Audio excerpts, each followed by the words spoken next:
Good evening. Right now, Metro Police are desperately searching for the person or people responsible for killing a man and a woman. And I got a male down in the middle of the street. Breaking news now, a triple shooting leaves 2 dead. Never expect for somebody to tell you your loved one was murdered. This Labor Day will mark 42 years that have haunted the St. Cloud family. 30 years.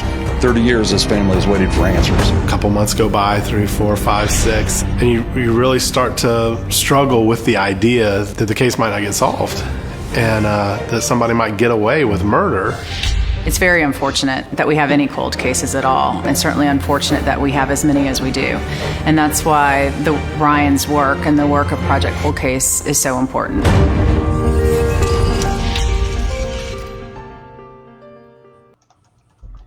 Hey, thanks for joining us tonight. Really excited to have a Facebook Live with the entire Project Cold Case staff.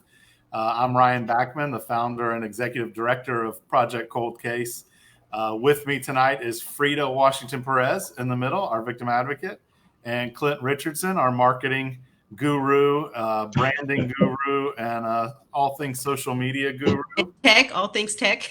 All things technical. We had to get on here a few minutes early and check things out because we've never done this before. So, and we're all doing this from different locations. So thanks for joining us tonight. We're really excited to have all three of us available to answer questions and say hello and kind of describe a little bit about what each of us does.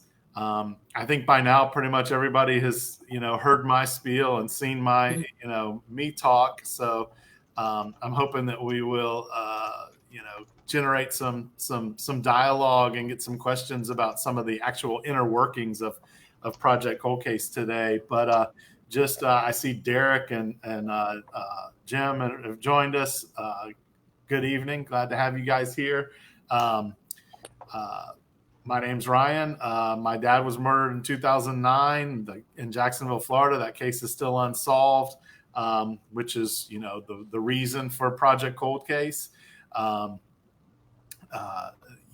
started this organization in 2015.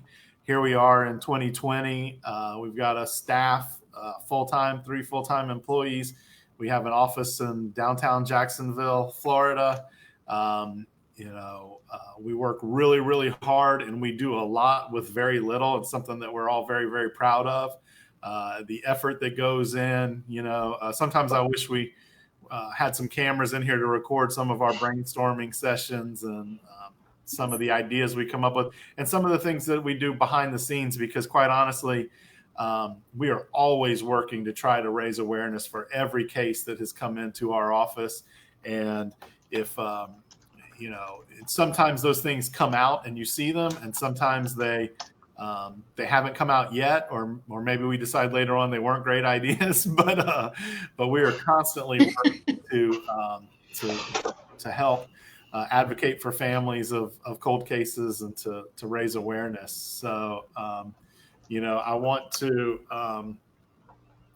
give everybody a little bit of time to kind of talk about themselves and what they do, what they bring to the table, and maybe even give us a little glimpse, Frida and Clint, like what your expectations were coming in to work here, and then what it's been like since. I mean, Frida, you've been here for over a year now, and Clint, you've been here for 2 years. So Frida, let's start with you. Give us a little background on you.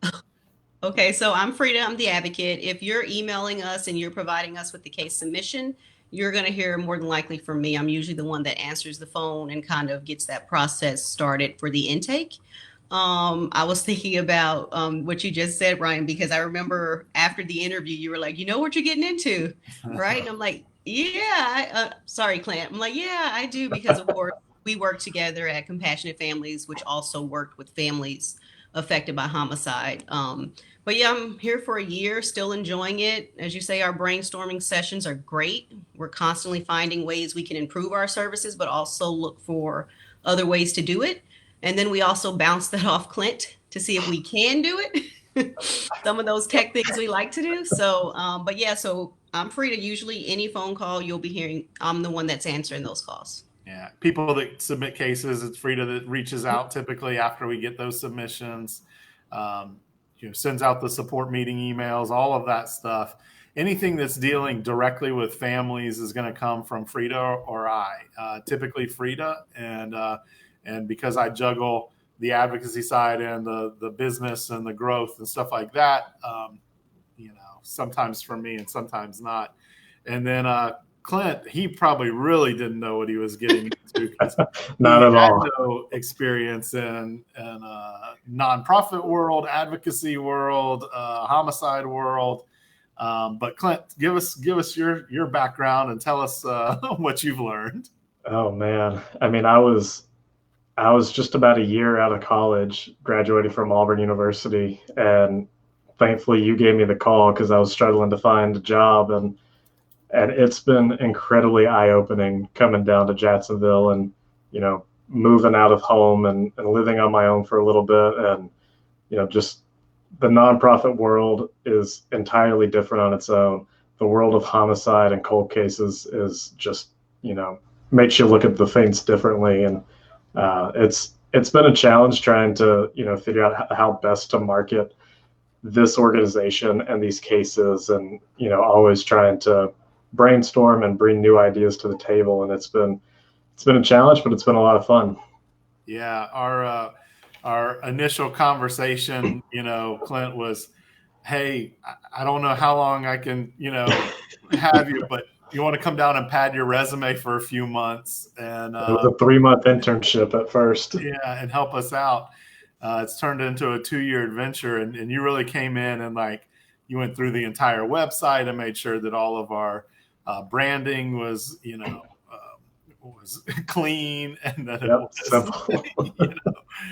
Consistent, which was a big thing with our organization, consistency, and created brochures, and you've done a ton of stuff here, and of course you're also in charge of social media, which originally just started out like you were in charge of our social media. But now it's our family social media. They're calling to ask our advice. Yep.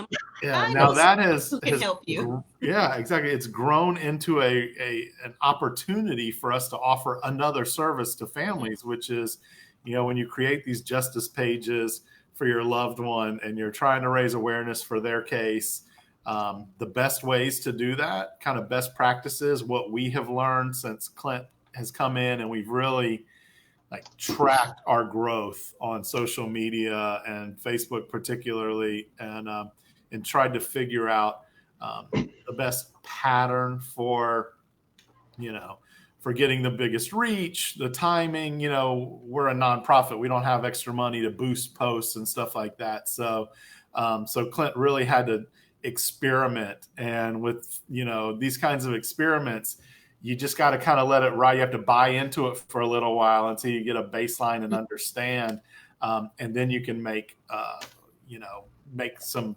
adjustments. And so we're really happy with the outsiders may not realize that we have a pattern of posts. Monday is our spotlight. It was usually Tuesday was our Facebook Live. We've had to move that at least for now. Wednesdays and Thursdays we could throw in a story or something topical or of interest with cold cases. Fridays was our recap of submissions from the week. Saturday was another day where we typically could look for something kind of unique to post, and then Sunday are honoring and remembering loved ones that were having anniversaries come up the following week. So those are just kind of what we, and then certain times of the day. I mean, Clint has been instrumental in that. And, so we've found some success in that, and we want to share that with the families. So we do offer that service. Clint has met with families here in our office when that was something that we did, a little more freely pre-COVID-19. But also, he's created a document that he can share with families. He's willing to talk to families on the phone and share how to do that. So those are some of the things. And I see, gosh, we're getting some people commenting. Sue, Eric, Shannon checking in again. She would like some help with her mom's page. And, Shannon, we appreciate you checking in with us regularly during these Facebook Lives. And we're more than happy to get with you on some pointers and tips. Look, we don't have any secret insight, we don't have any of the Facebook algorithms in hand, but we do have what has worked for us. And we are certainly willing to share that and kind of give some advice and pointers. And probably one of the biggest pointers Clint will help with is here's some options. Let's try this and let's see how it works. And if it's not working, then we've got other options. I see Danny Moore on here. Danny, thanks for joining us. One of our big supporters.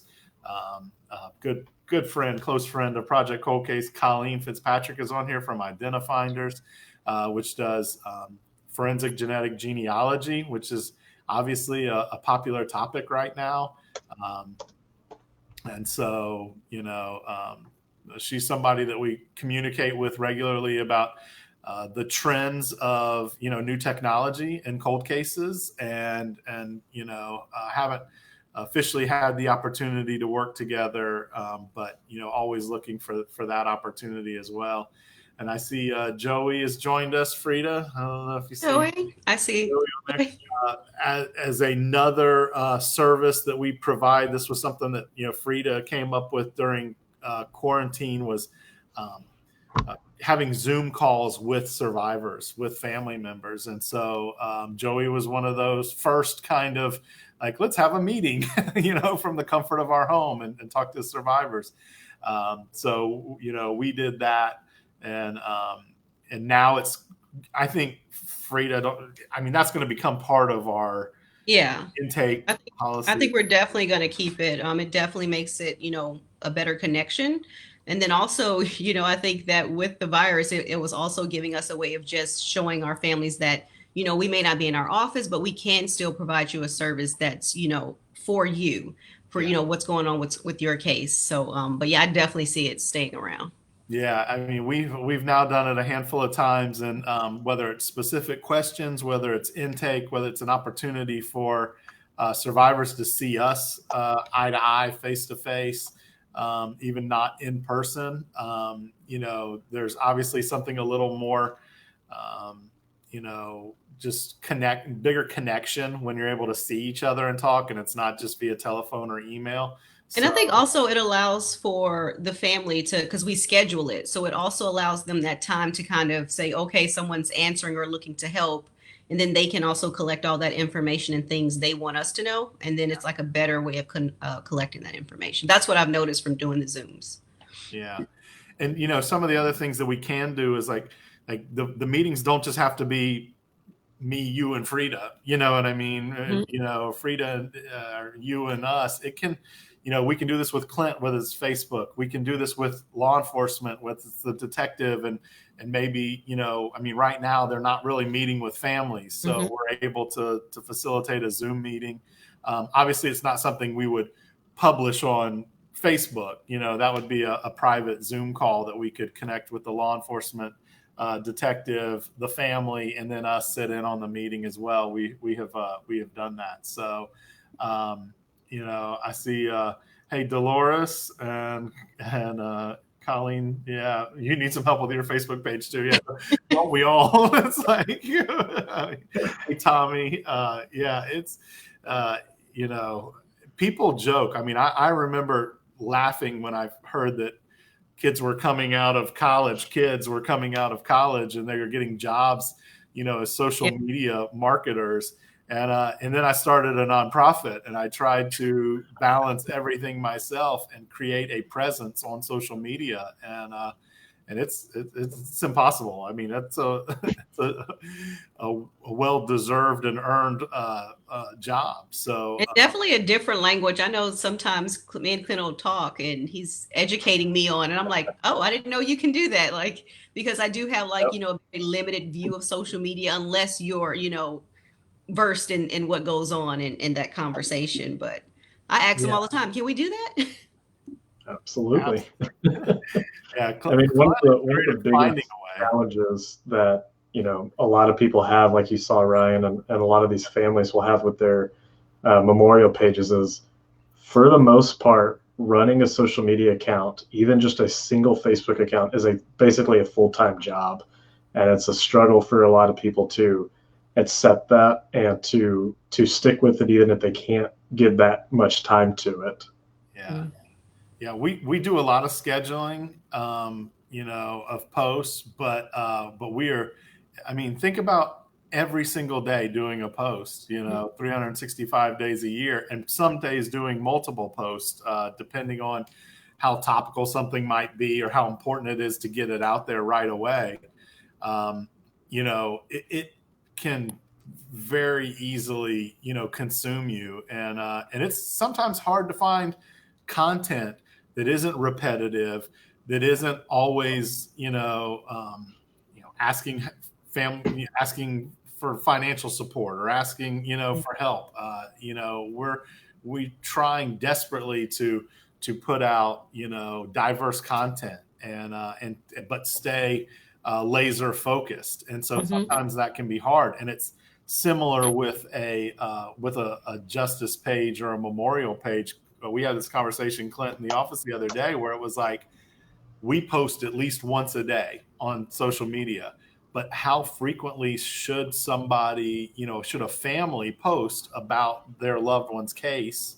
Right. And because you run out of content really, really quick if you post every single day. I mean, I'm over here, we're creating content every single day. And, I do it for Project Cold Case. I do it for my own personal projects and some side projects. And it can be exhausting to just straight up create this stuff. And, we talked about it of, maybe some families should just work on once a month, maybe twice a month. And, basically to the point of, if somebody reaches your Facebook page, just make sure that the first thing they don't do is think, this hasn't been posted on in 3 years, it's dead. Yeah. They found it, they solved it. What's the point of following now? So, Joey, we're actually working on some tips and some ideas that we can help with your Facebook page. So, we're finalizing some of that stuff, and we'll be able to get that to you shortly. And any of these families who want some tips or some help, we'd be happy to send you our best practices booklet, and if time permits, some more specialized and specific tips. Yeah. And I think one of the things that, Clint does well when it comes to, marketing in our social media is that he delivers content that is diverse, but it's always on target. So exactly what we do. And we, when we're in the office and I get those calls, I'm like, have you checked out our social media? Have you checked out our sites? Because it's a great tool for really having those examples of what we do and what we don't do. But I know when I hear Clint talk about his best practices, it's always generating content, but also ensuring that when someone looks at it, they know exactly what they're getting into, what they're supposed to do. Well, right. Your messaging needs to be very clear. Does your Facebook page, is it going to be a memorial so that anybody who comes there, anybody who searches your loved one's name can find, a photo, a little bit of the story? Is it going to be a family album of where you just share, things that aren't necessarily related to the crime, but, might be a little therapeutic for you? So those things are important to kind of figure out. It can help, it'll help your audience when, especially those people who aren't, relatives or, closely related to the incident. And it'll also help you kind of decide and design your method for adding content and how all of your posts and when you're going to post are going to be. Yeah. And Clint, you have done it. So remember, Clint has a full-time job here that was not necessarily doing, these things for families, but this is a lot of the services we provide. We stumble upon them.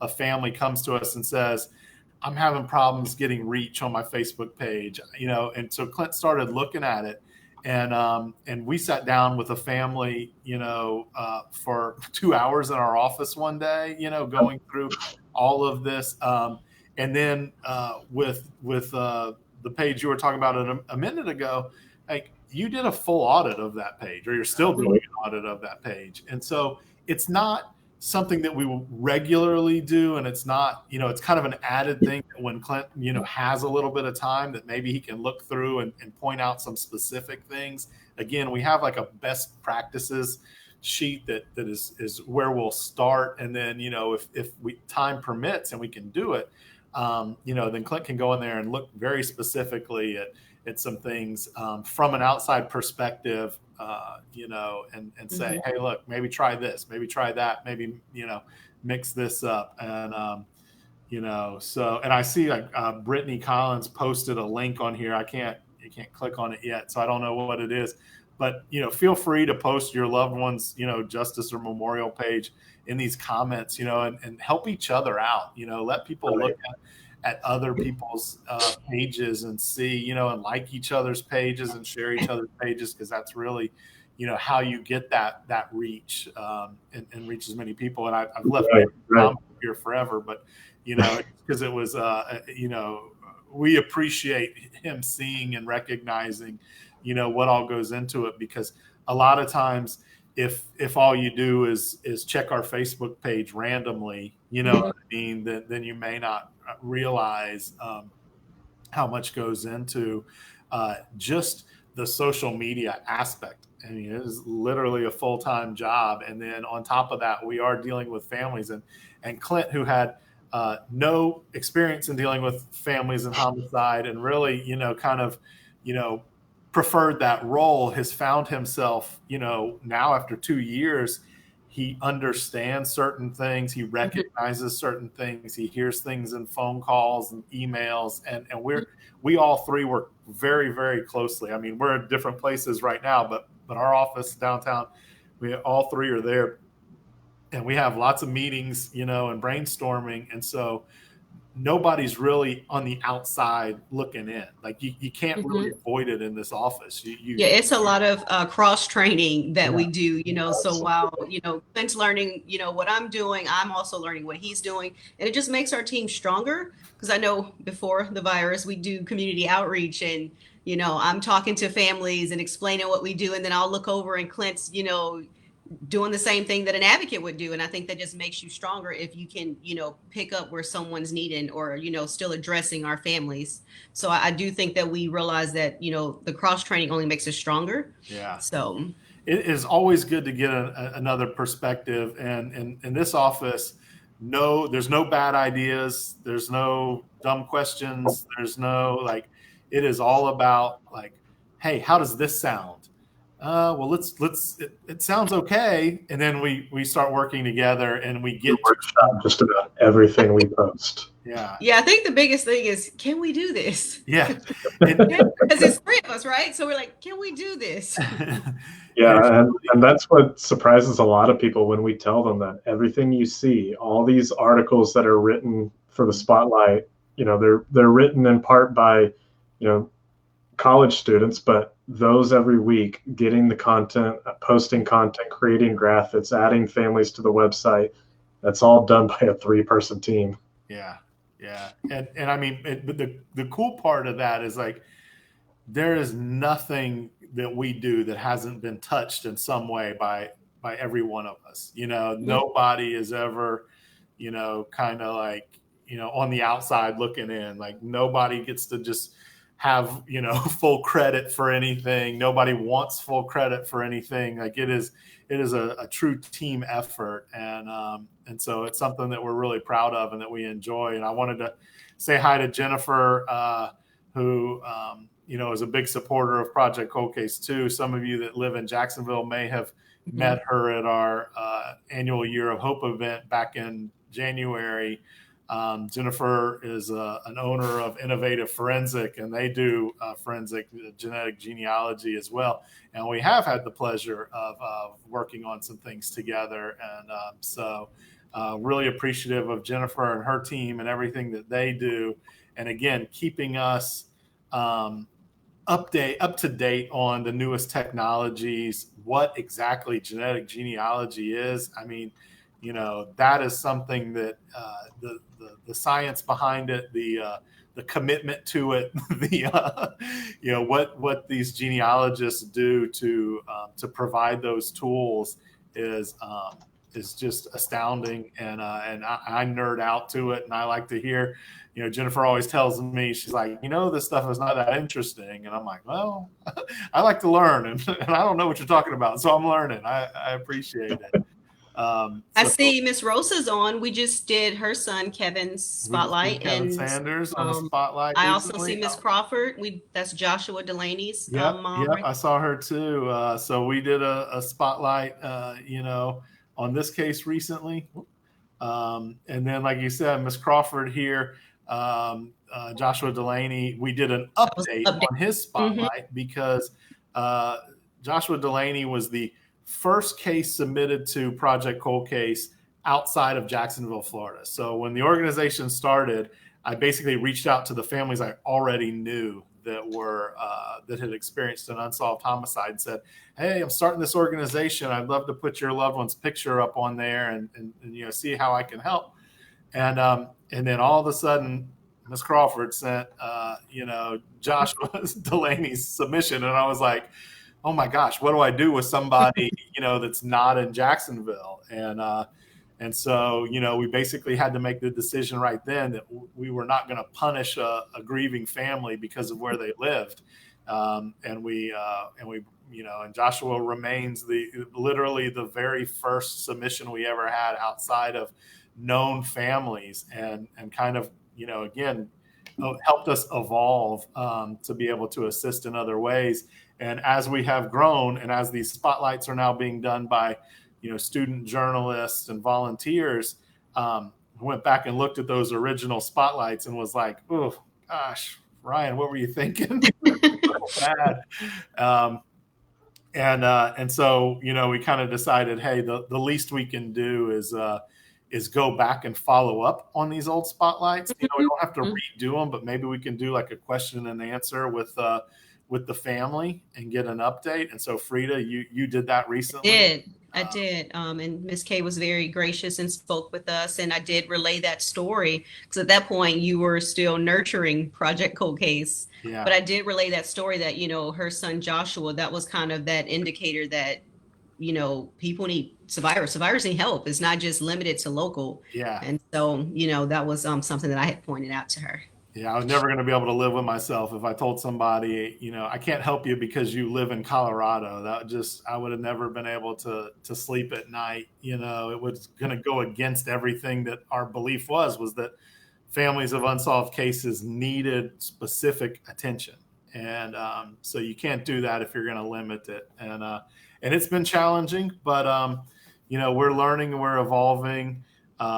Ms. Crawford commented that she appreciated, us checking in on her son's, the anniversary of her son's death. And, that's another thing that we try to do.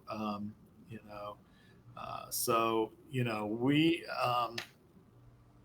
these are just a little bit of a glimpse. I see Casey's with us and Latasha and Stephanie. Appreciate you guys, gals, all checking in. I did want to say, so we posted yesterday that we were going to have this thing, and we mentioned that you could leave a comment or a question in that post. And Derek, who we already mentioned earlier, did have a question, which was, pretty interesting and insightful. Derek, I appreciate the fact that you keep us on our toes and you are always forward thinking. And one of his question was, where do we see Project Cold Case in 5 years? And and that's I would be lying if I said we have not thought very highly, about big picture items and growth and future. And so, hey, Miss Beverly, thanks for joining us. Real quick, Miss Beverly runs Families of Slain Children here in Jacksonville, Florida as well, and does an amazing job assisting families that have been impacted by homicide, both solved and unsolved. and in the community. She's a real treasure to have here. I mean, last time we saw her, she had done the community, that community meeting with JSO, and I thought that was, very a vital service. But she had that at her building. Yeah, yeah. And Mark is checking in with us. Mark is retired law enforcement, and he works with Blue Help, which is an amazing organization that assists with mental health in the law enforcement field. It doesn't just impact those outside of law enforcement, and Mark has been a huge spokesperson and proponent of law enforcement seeking help, asking for help, and then providing that help to them. So we thank him for his service and for assisting with officers that are struggling. Back to Derek's question about 5 years from now. We're without getting into too much detail, we are grant funded. Majority of our funding is grant based, and it comes inherently with its own problems, having to reapply annually, having to wait it out and find out annually whether we're going to be funded or not. And right now is a real struggle for a lot of states.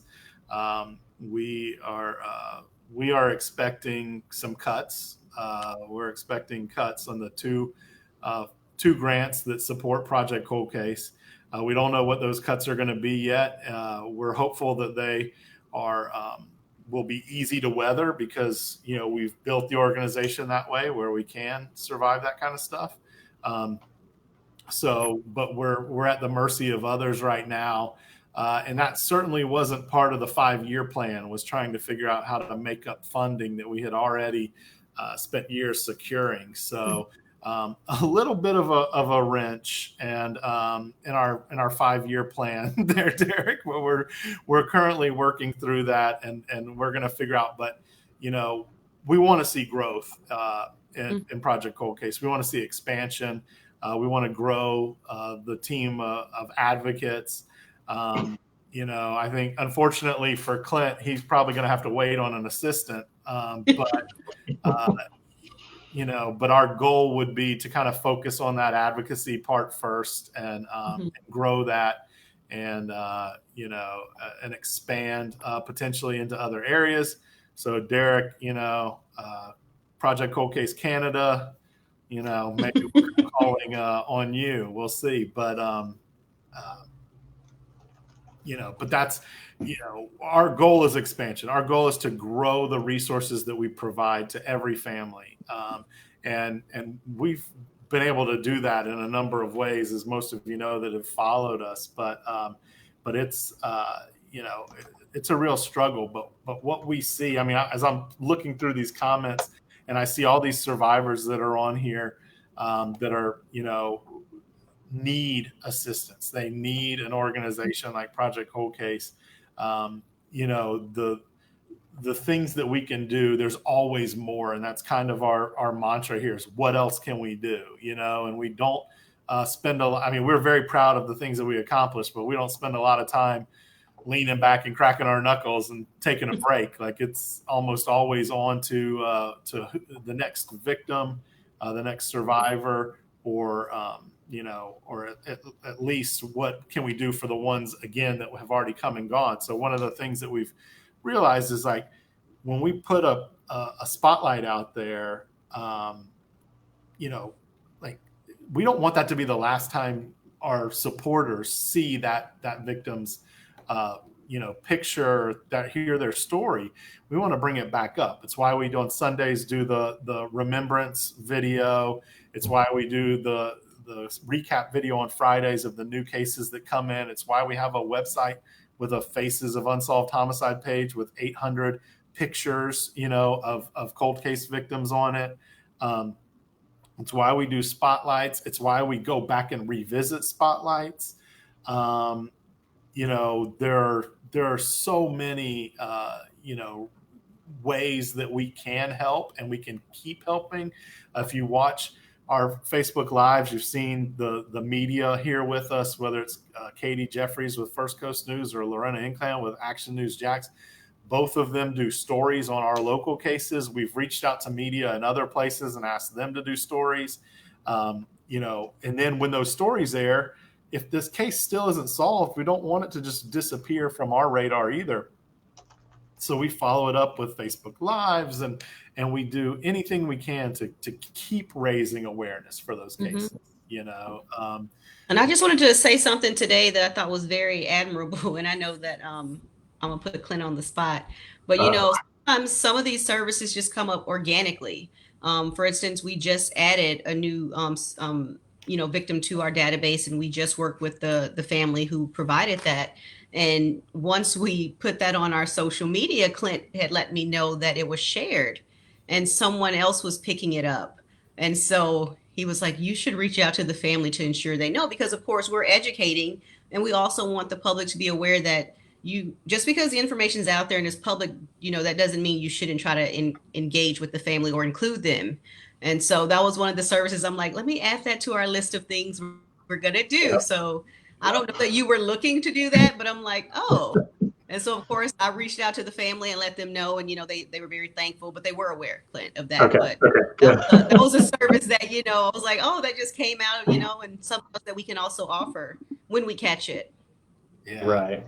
And Ryan, you've talked about it in the past before of, we don't approve of any one specific podcast or, homemade endorse, we don't endorse any of these homemade content creators for a number of reasons. And the account that shared this post, was another podcast and said, we'll be sharing this story soon. And just because we always just as an organization, err on the side of caution for the families, we didn't want this to be one of those, somebody looking to get a little bit of traction and famous off of somebody else's, trouble and grief. So, I'm glad to hear that the family was aware. So that changes it a little bit, but, we're just always going to, we're going to use all of our avenues to protect these families and do what we can to help them. Yeah, Clint, you bring something up that, we're not saying podcasts are bad by any means, but the true crime genre of podcast is so saturated that there's like these few at the top that are like have tons of listeners and gets tons of reach and could really, if nothing else, raise awareness. But there's all these other ones way down low that nobody's listening to or 10 people are listening to, and they're trying to get to the top. Mm-hmm. And how do you get to the top? Unfortunately, is you find the most sensational, case. You potentially re-victimize a family to get something sensational out of it, so that you can make it go viral or get a lot of content. And unfortunately, we've seen it. And so we have to take a step back with podcasts and be like, we have yet to find one that we completely endorse. And part of that is because most of this true crime genre, while obviously our families, this is as true as true crime gets, our goal is not sensationalization. We are not trying to sensationalize these crimes. We believe that every victim is important, and that, the single gunshot victim is just as important as the serial killer victim. And, and that sometimes those cases that are less sensational, honestly, they kind of get buried or forgotten or not even attempted to raise awareness for it. And that's just simply not our platform. We're just simply not going to ignore, less, victims that aren't as sensational, less sensational victims. And so, so we've really, really struggled. And we actually started our own podcast that never made it onto, the airwaves. Yeah, we don't talk about that one. When I say we come up with ideas and we do things, I mean, we really, really do. And we've got an idea floating around the office right now that is something that we're all sleeping on, vetting and thinking through. And before we ever move forward with it, we will all three be 100% committed to it, or it won't happen, and we'll know how. The three of us are all professional devil's advocates. Yeah. I know we're always playing that extra role, but I think one thing that, is evident just by our work, but also by, our social media and also our care with our families is that, we ensure that when we're offering our services, they know that we can stand by our work and we can stand by our mission and our platform. And I think that's evident if you go to our social media, if you go to our website. So we're not looking to capitalize, on grief and trauma. And that's evident in anything that, we have out there. But I can definitely go home and say, I'm proud of the work I did today. Yes. What can we do tomorrow? Well, and Ms. Crawford here just commented she's had that experience and thought that it was someone working with Project Cold Case. So Yes. this is one of our biggest battles, and this is why we don't endorse, we probably should be even more vocal about us not endorsing any podcasts, is because the fear, of course, is that all somebody has to do is go on our website, go to our spotlights. They find out who the victim is, where they're from. They utilize social media. A family shares the post. A family comments on a post and says, "Thank you for sharing my son's story." And then they get, a private message from, somebody that either says they're with Project Cold Case or says they saw it on Project, and he kind of, makes the connection and makes somebody feel like we're involved or endorsing it at the very least, and we're not. And so Frida, tell families, like, I hear you say this on the phone all the time. Yeah, all the information is Frida. confidential. It stays in house. We don't work with anyone. But before we bring one of our opportunities to promote awareness for your loved one, you will hear from me first to see if that's something you're willing to do. Because sometimes, for example, the spotlights, our families may not be ready for that. So with any awareness campaign we're doing, we're going to reach out first directly to see if that's something you're interested in, but then also follow up to let you know what we're doing and where to find it. But I always say you will hear from me first before we do anything else, just to be sure. Never, ever give out your family's contact information without exclusively speaking to them, telling them what the opportunity is, and asking them if they're interested and if we have permission to provide that information. So no one will ever call you except for one of these three people, and it's typically going to be Frida, and offer anything. And we always, like Frida said, we always ask first. This is your family. This is your loved one. We're just trying to help raise awareness for it. It is not our goal or our job to just run around crazy, putting up billboards, sharing videos. We want to do it the right way. We have a family member, Frida, you brought it up a couple of weeks ago, that has a billboard and is struggling with some of that. And so we want to have those conversations openly. Is this opportunity to raise awareness something you're comfortable with? Is it something you want? And if it is, we'll move forward. If you want to think about it, that's fine. But you'll never get a call from someone random saying they work for Project Cold Case or they got your information from Project Cold Case. It just won't happen. We always tell them, program the number in. You have my contact information. This is where our information will come from. Yeah. So.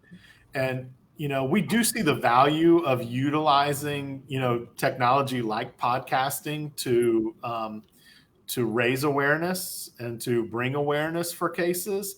And Clint, how many times have we talked about podcasts in this office? So many, more than we could count. More than we can count. We've got to more than there are true crime podcasts. Well, first you had to explain it a few times to me. I'm like, podcast? Is that a video?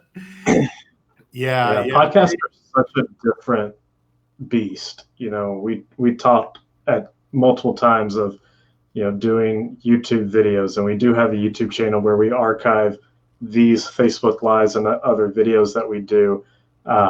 It's every medium is considered in our office and weighed. The pros and cons are always weighed to figure out how we can do it differently and how we can hopefully do it better than anybody else. We talk all the time that Project Cold Case is leading this charge. There is no other organization in the country like us. And, we take pride in that, and we're very careful in that as well. We are.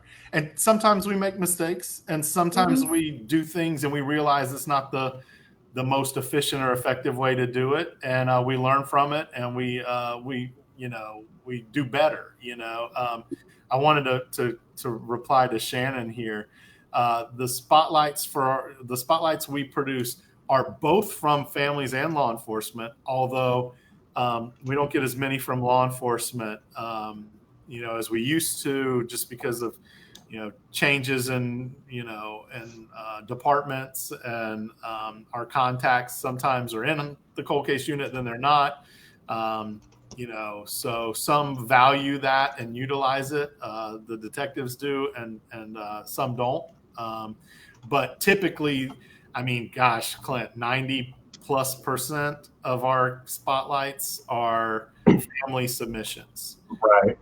And the leftovers would be, the remaining percentage would be law enforcement. Like, we don't just actively go out and seek, the most, popular story, with a cold case hashtag, or, or the most current, publicized cold case story that's out there. That's not our role, and that's not our goal. Like, we have a case submission page on our website. You go to projectcoldcase.org, under contact, you'll see a case submission link. Families can fill that out. And we will but the problem is, Shannon, to be full disclosure and transparency, is that, we've got over 1,000 cases that have been submitted to us since we've started. And we only have 52 weeks in a year to try to push spotlights, and it's impossible for us to gain ground on the spotlights that we have. So a couple weeks ago, a month ago, we did a week where we did a spotlight every day of the week on children that had been. In fact, I think that was Kevin Sanders, whose mom had chimed in a little while ago. He was a part of that. Kind of a special week where we did only minors that were still unsolved murders, and we did one every single day of the week. And so we have ideas for those to try to kind of catch up a little bit, so that it's not just one a week. And we're trying to, I think it's a stretch. Our goal was to quarterly do a week of spotlights each quarter. It's not going to happen because we just can't get enough volunteers writing spotlights, enough students writing spotlights to get that far ahead. But at least, once or twice a year, our goal is to do some kind of specialty week where we pick, we picked children this last one. We talked about doing one for military vets, around, Memorial Day or Veterans Day or something like that going forward. So, we've got different ideas. Clint has this great idea to do 50 cold cases from 50 states, and do one from every state. We've got an idea to do 30 cold cases in 30 days, where we just would knock one out every single day of the month. But it's just not that easy. It's not. And I think another thing that, people should consider when they're looking at our process is that we do offer services, but because we're giving our families quality service and we're taking the time to ensure that they're okay during that process, we always caution it's a process. So we're not trying to rush families. Sometimes the spotlight articles take time.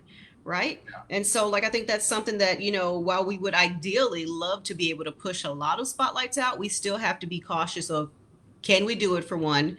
Do we have the partnership, at the local university or, our journalist volunteers? But how's the family? We don't want to rush the family. So that's one thing that should also be considered in that process. Absolutely. And sometimes, it's not,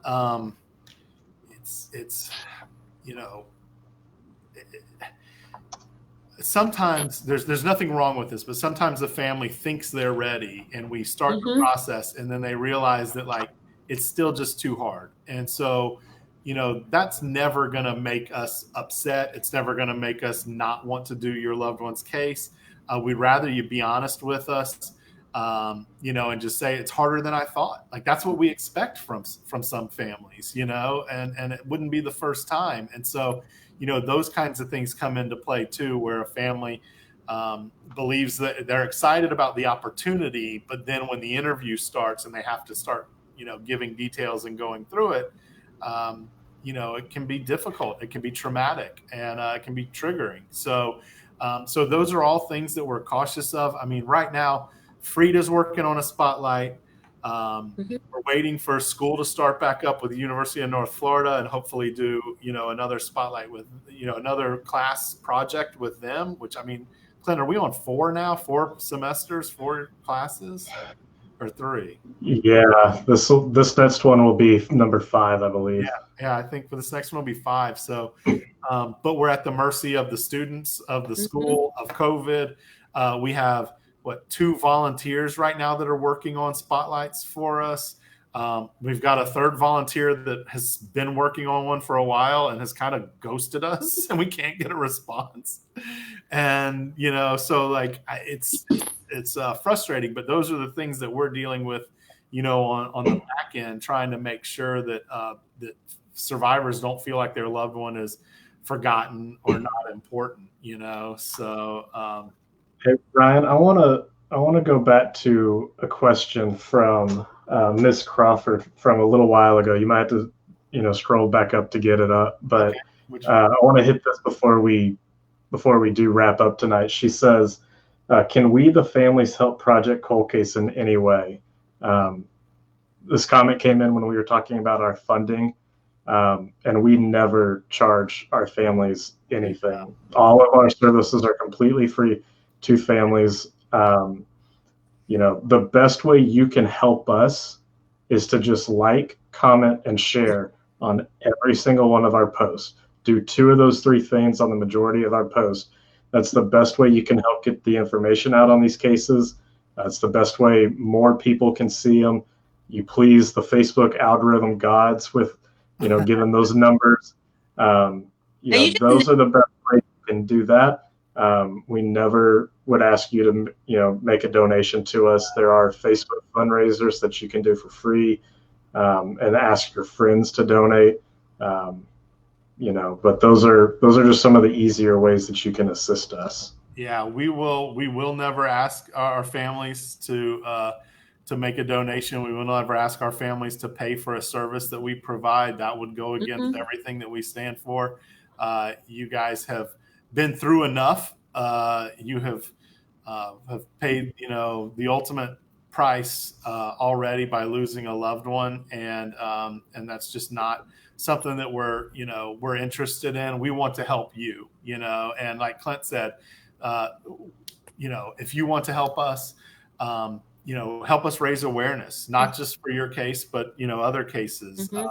Mention us to your the detective when you talk to them, and let them know the work that we're doing and what you value about it. And the more law enforcement agencies that know us, the more detectives that know us, the more people we can help. Families tend to, survivor families tend to know other survivor family, refer them.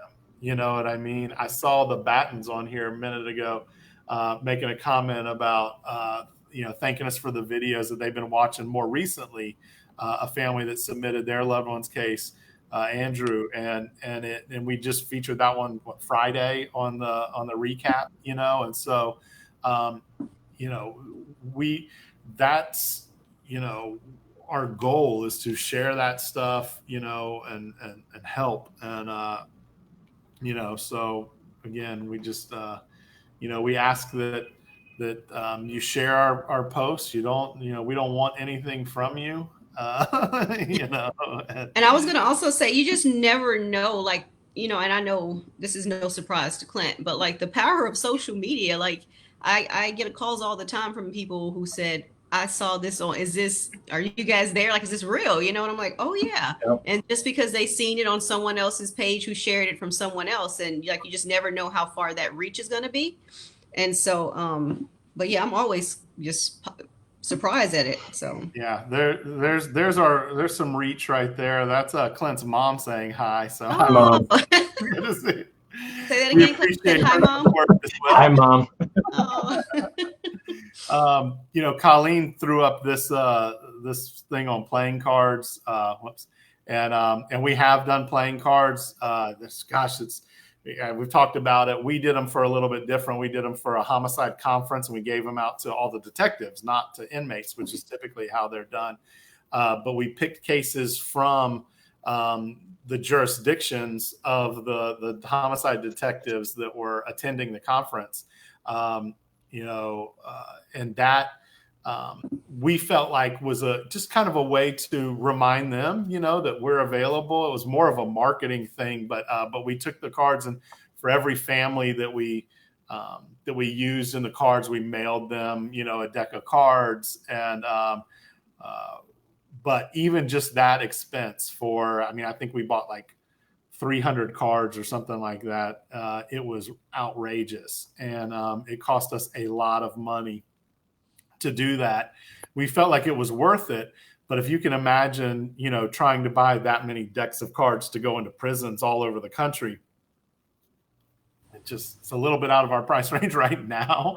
But it is something that we hope to continue doing with homicide conferences to create those decks of cards and hopefully, again, remind the detectives.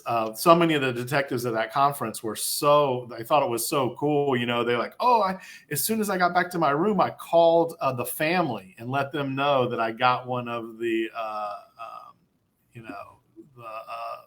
decks with their loved one on it. And then they said, I called my lieutenant or my chief, and I told them that you put one of our cases on. Then one of the case that we chose from Atlanta got solved. Just an arrest was made just a few months ago from the deck, the card that we used in that deck. Obviously not because of the card, but that was really cool that the case got solved. And then the Orange County Sheriff's Office, they started a cold case unit back a few months ago, and they did a podcast recently, and they were interviewing their cold case unit, and they brought up 2 cases during that podcast, and both of those victims were on cards that we had produced and given away, at that conference. So, that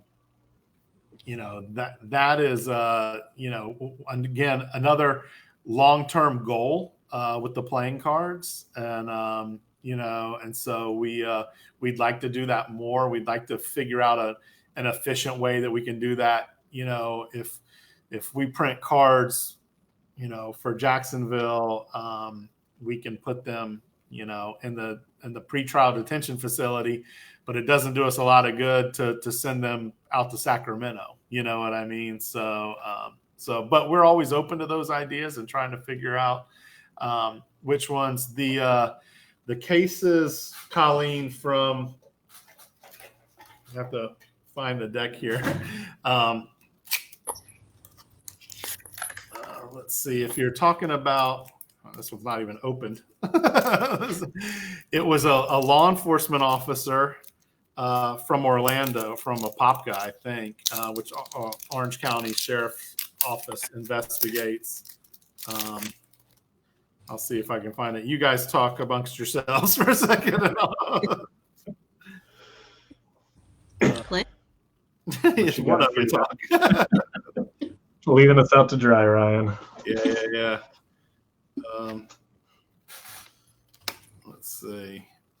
So here they are. I saved you guys. So these were the 2 cards that we printed for Orlando. And if you notice, like, these are very different from the cards you see and that go out to prisons. There's no information on the case. Again, we weren't expecting a detective to have information on a case and call it in, for a reward. We wanted them to see that we had put forth that effort to find it. This is a 1941 case. This was the oldest case in Orange County, which is why they brought it up. Likely that case, it would be difficult to make an arrest in it. It could get solved or resolved, but likely the person may already have be dead. But that was the conference that we went to, was up in Norfolk, and so we made a specific back for the conference, and then we put the victims on here. Oh yeah, so you were thinking Orange County, California. Yeah, no, this was Florida.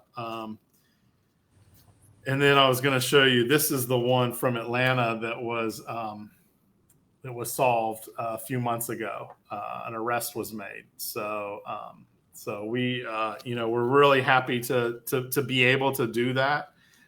We've got another couple cases in here in these cards that some people, may recognize. Bill Thomas is a friend of ours and on our page quite often. That's his sister, Kathy, that was killed in the Colonial Parkway killings. Wendy Madden is Pawtucket, Rhode Island, and the detective on her case started doing playing cards in Rhode Island because basically they had about 50 cases, so she was able to do the entire state, cold cases, or at least most of them. So, those, there were just some. We only had one from Jacksonville that was Vera Sullivan, who Tamika is usually joins us and is a big, hey, Allison from DNA Labs International. So, a lot of times, some of the things that go on behind the scenes, you've seen Colleen Fitzpatrick, from Identifinders, and is it DNA Doe Project, Colleen, as well? And then, Jennifer Moore from Innovative Forensic, and now Allison, from DNA Labs International. Mark DeBona from Blue Help, former law enforcement. And so we have these connections that we utilize that are partners with us, that work together. Allison was up here at our event in January, a big supporter of Project Cold Case, super, helpful when I have questions, which is often because I'm learning, I'm always learning. Colleen, you might recognize this one. Actually, we put this one on the deck of cards. I think you were helping out with that investigator up in Illinois. Who is, in fact, if I remember correctly, Colleen, if you're still on there, correct me if I'm wrong. Oh, just left DNA Doe. Okay.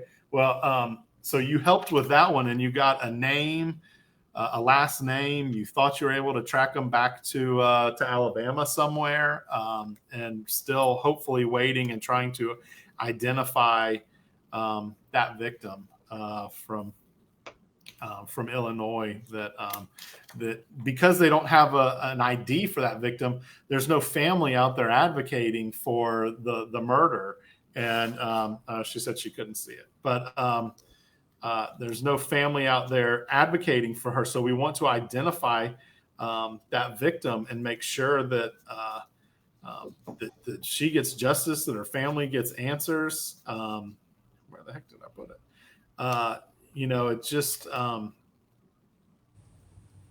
that's another layer of frustration and difficulty with cold cases is, what about when you have an unidentified victim? What do you do in that scenario?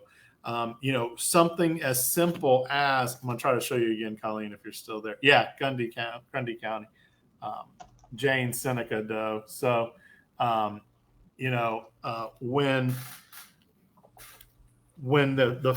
you may be an investigator may be able to solve a case just by knowing who the victim is. Like, all of a sudden that opens up a whole world of suspects and possibilities and people to interview that have never been interviewed. So it's devastating, to have these homicide victims that have still not been identified, because they may very well be able to solve it just based on identifying the victim and knowing who they were around, at the time, and being able to interview family members and friends and coworkers. So that investigator up in Illinois has really been a champion for that case. And so we're certainly hopeful that that identification will be made at some point soon, and hopefully lead to some kind of resolution. So anyway, I think, guys, do you have anything you want to add? I mean, we've been going for a little over an hour now, and I've got to get home. And no, just be sure to check out our social media. If you're on our grief support roster, we do have the virtual grief support coming up, so we would love to, offer that service to our families who aren't on the emailing now. Yeah, next week, next Thursday evening, we'll do a virtual support meeting for survivors, exclusively for survivors. If you want to be a part of that, we do it through Zoom, so you have to download an app, and it's not complicated at all. It's pretty self-explanatory. Then we'll send you a link, but without that link, you won't be able to join. So you have to let us know that you want to participate, so we can send that to you. And then you don't have to have your camera on. You don't have to have your audio on. Actually, next week we're going to have a licensed clinical social worker and counselor sit with us and just kind of work on some breathing techniques and relaxation techniques and ways to handle anxiety, because gosh knows that right now, everybody is anxious. It's a tough time in the world right now, without the fact that you're grieving the loss of an unsolved victim. So, we recognize that, and we want to offer you tools to assist and make sure that you're getting some outside contact and some assistance if you need it. So reach out to us. You can call the office 904-525-8080, and Frida will get you on that list and get you taken care of. That's next Thursday from 6 to 8 p.m. Eastern. So if that's something that interests you, please reach out to us. Clint, any parting words from you? I think we covered a lot of it. If you've got a Facebook page that you'd like some help with, give us a call at that number. We'd be happy to, assist with any of that. And, we'll hopefully get some answers for some of these cases one day. Yeah, absolutely. And my buddy Mark, hey, Mark, you and I will be on another Zoom call tomorrow. So you might want to do some deep breathing exercises between now and then. So mental health is really important. One of the reasons Mark and I see so much eye to eye and really respect each other and value each other is because neither of us are afraid to say when we need help. Neither of us are afraid to say, that it's okay, to want help, and we will stand with anybody that asks and feels like it may not be the manly thing to do, or the macho thing to do. And so we have that same problem. Mark has it with law enforcement, and we have it with male survivors that have lost somebody. Hey, Colleen, area code 904-525-8080. And that's the number for the office. And so thank you all for joining us again. Another really, really good and engaged and successful Facebook Live. Hey, Mark, maybe I'll get you on here one day and we'll talk a little mental health and law enforcement struggles and chat about that kind of stuff. You can talk about Blue Help and your role in that organization, because it's a really inspiring story and important for people to know. So again, we got to chat tomorrow, so we'll talk about that. But again, thank you everybody for joining us tonight. Visit our website, projectcoldcase.org. Like, comment, share our social media posts. Reach out to our office. We're here to help, and that's what we want to do. So thanks a lot. We'll do this again because it was really successful, and so get your questions ready, and we'll do it again in a few more weeks. Thanks a lot. See you, Frida, Clint. See you guys later. Thanks for everything. Bye. Bye.